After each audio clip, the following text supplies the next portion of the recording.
Hello दोस्तों, मैं आपका अपने YouTube channel education exam notes पर स्वागत करता हूं। और आज का हमारा टॉपिक है सिंधु घाटी सभ्यता।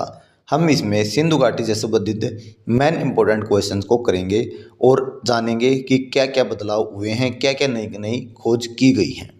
क्वेश्चन नंबर पहला, सिंधु सभ्यता शब्द किसके द्वारा दिया गया? तो इसका उत्तर है जॉन मार्शल के द्वारा। अगला क्वेश्चन है क्वेश्चन नंबर 2, सिंधु सभ्यता का कार्यकाल क्या था? तो अलग अलग बुक में अलग अलग मिलता है, लेकिन आपको लगाना है 2500 बीसी से 1750 बीसी। अगला क्वेश्चन है क्वेश्चन नंबर 3, मेसोपोटामिया की सभ्यता किस नदी के किनारे स्थित थी?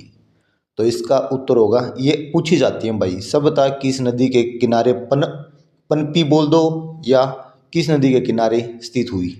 तो कौन सी नदी होगी? ये दर्जला फरात नदी। अगला क्वेश्चन क्वेश्चन नंबर 4, मिस्र सभ्यता किस नदी के किनारे स्थित थी? तो इसका उत्तर होगा नील नदी के किनारे। ठीक है, आपने क्वेश्चन सुना होगा, मिस्र किस नदी के किनारे बसा था? नील नदी के किनारे। और नील नदी कहाँ पर है? ये अफ्रीका महाद्वीप में है, विक्टोरिया झील के पास। विक्टोरिया झील से इसका उदय होता है। ठीक है ना, याद रखना ये। अगला क्वेश्चन है क्वेश्चन नंबर 5, चीन की सभ्यता किस नदी के किनारे स्थित थी? तो किस नदी के किनारे? हवांग नदी या पीली नदी? ठीक है, ये इंपॉर्टेंट है, ये नदी बहुत इंपॉर्टेंट है। अगला क्वेश्चन है क्वेश्चन नंबर 6, सिंधु सभ्यता का पूर्वी स्थल कौन सा था? तो कौन सा है सिंधु सभ्यता? ये आलमगीरपुर, मेरठ, उत्तर प्रदेश। देखो दोस्तों, जो आलमगीरपुर है ये पूर्वी पॉइंट है। हर सभ्यता का पूर्वी, पश्चिमी, उत्तरी और दक्षिणी चारों दिशाओं में एक पॉइंट होता है कि यहाँ तक ये सभ्यता फैली हुई थी। ऐसे ही सिंधु सभ्यता का जो पूर्वी तरफ है, जो पहला स्थान मिला है, पूर्वी भाग में अंतिम स्थान मिला है, वो है आलमगीरपुर, जो मेरठ, उत्तर प्रदेश में स्थित है। ठीक है, तो अगला क्वेश्चन है क्वेश्चन नंबर 7, आलमगीरपुर किस नदी के किनारे स्थित है?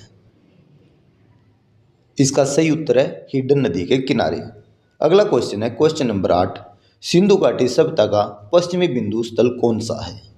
कौन सा है? स्तुकांगडोर, बलूचिस्तान, ये पाकिस्तान में स्थित है। अगला क्वेश्चन है क्वेश्चन नंबर 9, स्तुकांगडोर सटल या सतल बोल लो, किस नदी के किनारे स्थित है? यह दासक नदी के किनारे स्थित है। अगला क्वेश्चन है क्वेश्चन नंबर 10, सिंधु घाटी सभ्यता का उत्तरी बिंदु स्थल कौन सा है? तो ये कौन सा है? मांडा, जम्मू कश्मीर। इसे मुंडा भी कहा जाता है और मांडा भी कहा जाता है भाई। ठीक है, तो जो भी आपको मिले, मांडा मिले या मुंडा मिले, आप लगा लेना। यह कहाँ पर है? जम्मू कश्मीर में। मांडा स्थल किस नदी के किनारे स्थित है? तो ये चेनाब नदी। यह सिंधु नदी के नीचे बहने वाली नदी है। चेनाब, झेलम, रावी, व्यास और सतलुज, ये 6 नदियों में ये चेनाब नदी, मांडा स्थल बसा हुआ जिसके किनारे। अगला क्वेश्चन क्वेश्चन नंबर 12, सिंधु घाटी सभ्यता का दक्षिणी बिंदु स्थल कौन सा है? तो कौन सा है ये? दैमाबाद, ये महाराष्ट्र में स्थित है। अगला question question number 13, Daimabad Maharashtra किस नदी के किनारे स्थित है? तो यह परवारा नदी। अगला क्वेश्चन है क्वेश्चन नंबर 14, सिंधु घाटी सभ्यता किस प्रकार की सभ्यता थी? तो यह नगरीय सभ्यता थी। अगला क्वेश्चन है क्वेश्चन नंबर 15, सिंधु घाटी सभ्यता में घर कैसे बनाए जाते थे? तो ये बनते थे पक्की। क्वेश्चन कई बार पूछा गया है कि घर कैसे बनाए जाते थे? तो पक्की ईंटों के। ऐसा नहीं है कि लकड़ी के नहीं बने होते थे, लेकिन ईंटों का प्रयोग होता था, वो पक्की ईंटों का होता था। ये ज़्यादातर पूछा गया है। अगला क्वेश्चन क्वेश्चन नंबर 16, किस फसल के कारण यूनानियों द्वारा सिंधु घाटी लोगों को सिडन कहा जाता था? तो एक फसल उगाई गई जो सबसे पहले उगाई और सबसे ज़्यादा मात्रा में उगाई जाती थी, वो कौन सी थी? कपास की फसल। तो इसका उत्तर होगा कपास की खेती के कारण। अगला क्वेश्चन क्वेश्चन नंबर 17, सिंधु घाटी सभ्यता किस सभ्यता के समकालीन नहीं थी? तो ये कौन सी? ग्रीक सभ्यता एक ऐसी सभ्यता जिसके समकालीन सिंधु घाटी सभ्यता नहीं मानी जाती।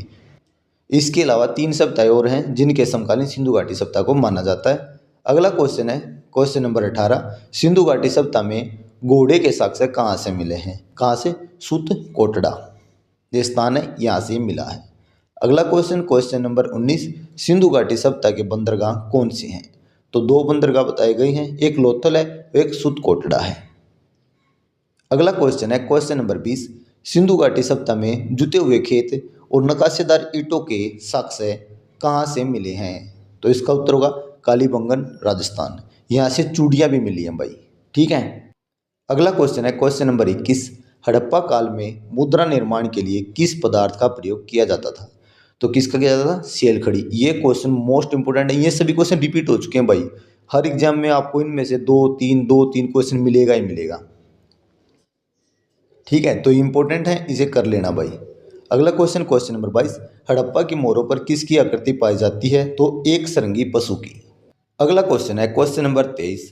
सिंधु घाटी सभ्यता में पक्की मिट्टी से बनी मूर्तियां को क्या कहा जाता था? तो क्या कहते थे? टेराकोटा। Question number 24। चांदी का सबसे पहला प्रयोग किन के द्वारा किया गया? तो इसका उत्तर होगा हड़प्पा वासियों द्वारा। अगला क्वेश्चन है क्वेश्चन नंबर 25। शतरंज की शुरुआत किस सभ्यता से मानी जाती है? तो इसका उत्तर होगा हड़प्पा सभ्यता से। अगला क्वेश्चन है क्वेश्चन नंबर 26।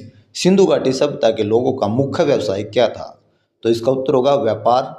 तो ये कंप्लीट हो जाते हैं भाई। ये मोस्ट इंपोर्टेंट क्वेश्चन थे। ये सभी क्वेश्चन रिपीट हो चुके हैं पेपरों में। आप देख लेना, यदि प्रीवियस ईयर का आपने कोई भी एग्जाम दिया, किसी भी डिस्ट्रिक्ट का दिया, सेंटर लेवल का दिया, आपको मिलेगा। ठीक है, और ये पार्ट 1 है।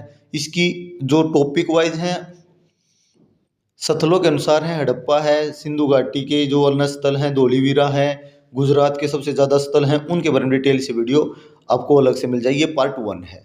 तो वीडियो को लाइक कर लेना, चैनल को सब्सक्राइब कर लेना, और यदि आपको वीडियो अच्छी लगे तो इसको शेयर करना मत भूलना भाई। Thank you.